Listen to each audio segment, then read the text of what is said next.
என்னை விளக்க முயற்சிக்காதவன் நீ,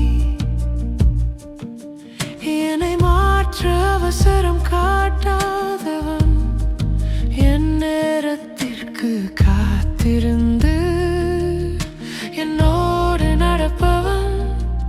நான் விழுந்த இடங்களை விட நான் நின்ற இடங்களை நீ அதிகமாக நினைத்தாய். நீ இருப்பது போதும் இயேசுவே, எனக்கு வேறு எதுவும் வேண்டாம். என் நாள்கள் சுமையாக இருந்தாலும் அருகில் அவை இலகுவானது. இயேசுவே, நீ இருப்பது போதும். நான் எல்லாம் சரியாகிவிட்டேன் என்பதால் இல்லை, நீ என்னோடு இருக்க முடிவு செய்ததால் அதுவே என் வாழ்க்கையின் அமைதி. நீ இருப்பது போதும் இயேசு.